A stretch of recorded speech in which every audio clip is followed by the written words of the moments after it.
we are talking about Locarno Film Festival. What is meaning exactly for you?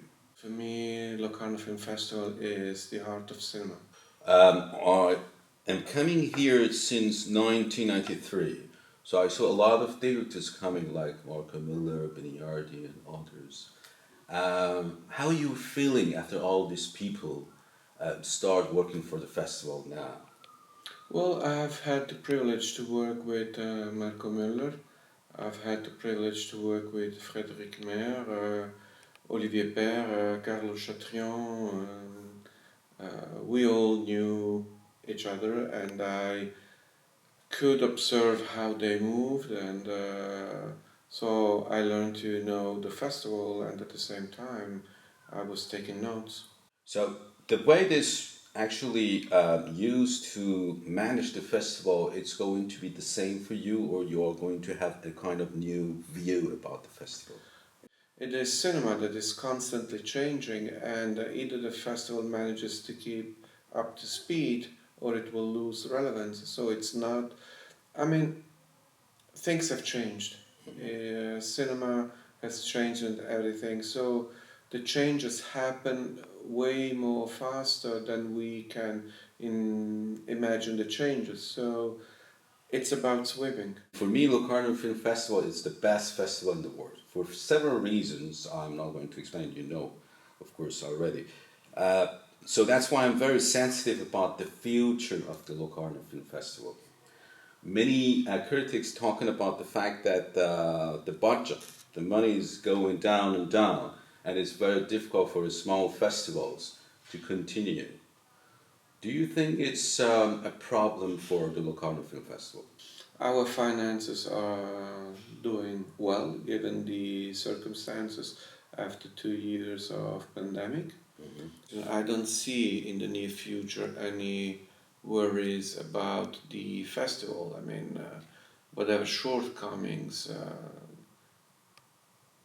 it will be of other nature. Okay, because some critics say we have less and less people coming to Locarno since now 2 years. But this is an organic problem that the whole audiovisual industry suffers, and not because of the usual preset answers, pandemic and streaming platform, which are two elements that are part of this conversation and or equation, but simply because the of the ever shifting landscape of the audiovisual.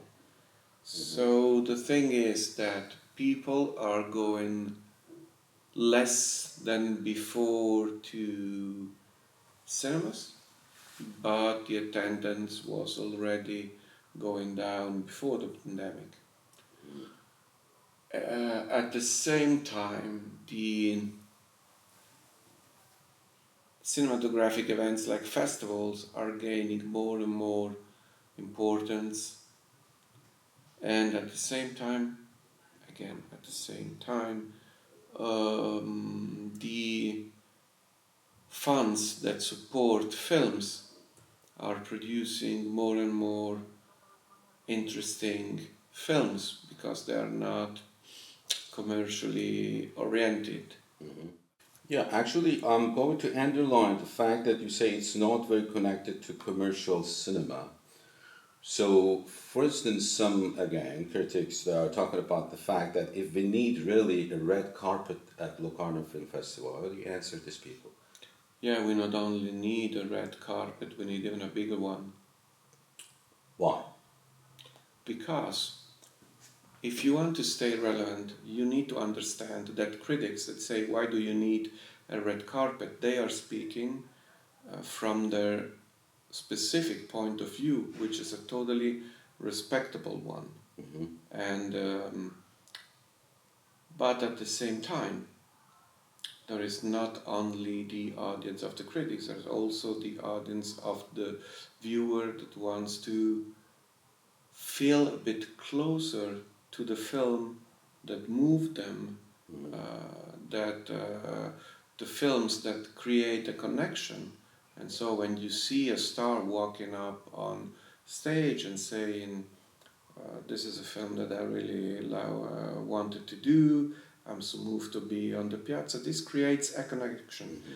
And this connection helps people coming back to cinema Mm-hmm. and maybe thinking, maybe I should go a bit more often to cinema even when the festival is not on. We live in a complex environment Mm-hmm. and a complex ecosystem.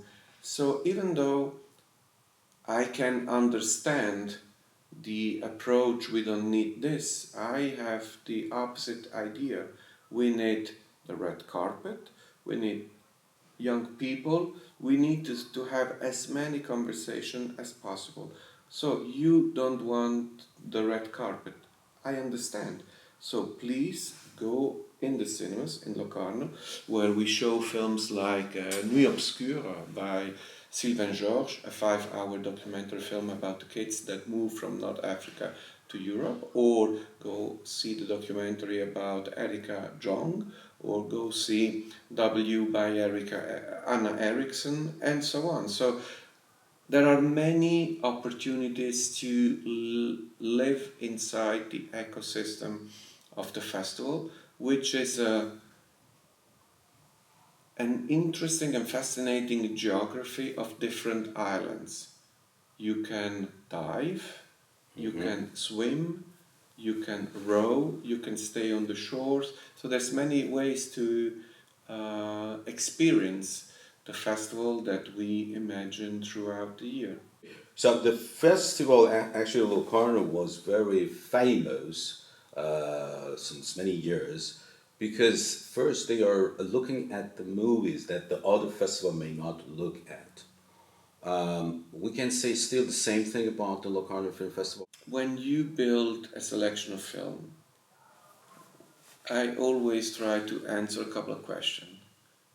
Is this film relevant to what is happening to cinema as an art form today? What does it add? Or what does it bring that it's new, etc.? Is this film